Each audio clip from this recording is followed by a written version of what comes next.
ಸಮಾನ ನಾಗರಿಕ ಸಂಹಿತೆ ಇದರ ಬಗ್ಗೆ ಸಾಕಷ್ಟು ಚರ್ಚೆಗಳಾಗ್ತಾ ಇತ್ತು. ಮೊದಲು ನಾವೇ ಮಂಡಿಸ್ತೀವಿ ಅಂತ ಉತ್ತರಾಖಂಡ ಸರ್ಕಾರ ಈಗ ಮಂಡಿಸ್ತಿರುವಂಥದ್ದು. ಅಂದರೆ ಈ ಮುಖಾಂತರ ದೇಶದಲ್ಲಿ ಮೊದಲ ರಾಜ್ಯ ಇದನ್ನು ಇಂಪ್ಲಿಮೆಂಟ್ ಮಾಡ್ತು ಅನ್ನುವಂಥ ಹೆಗ್ಗಳಿಕೆ ಇಲ್ಲಿ ಇವತ್ತು ನಾವು ನೋಡ್ತಾ ಇದ್ದೀವಿ.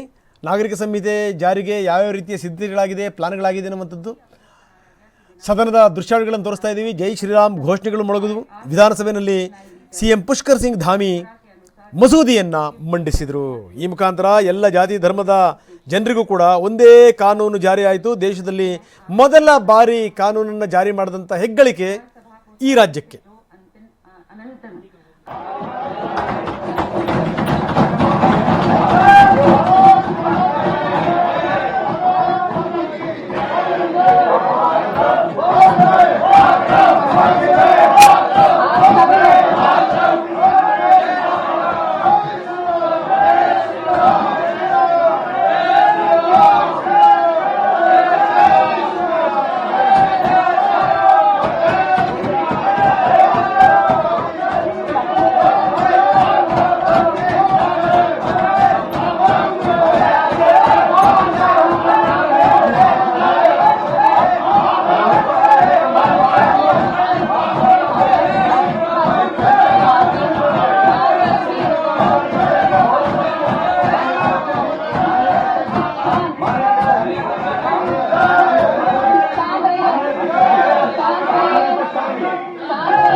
ಹಲವಾರು ಸಂಗತಿಗಳು ಬರ್ತವೆ. ಬಹುಪತ್ನಿತ್ವ ನಿಷೇಧದಿಂದ ಹಿಡಿದು ಬಾಲ್ಯ ವಿವಾಹದ ತಡೆ ತನಕ ಅಂದರೆ ಏಕರೂಪ ಕಾನೂನು ಇಲ್ಲಿ ಜಾರಿಗೆ ಬರ್ತಾ ಇದೆ.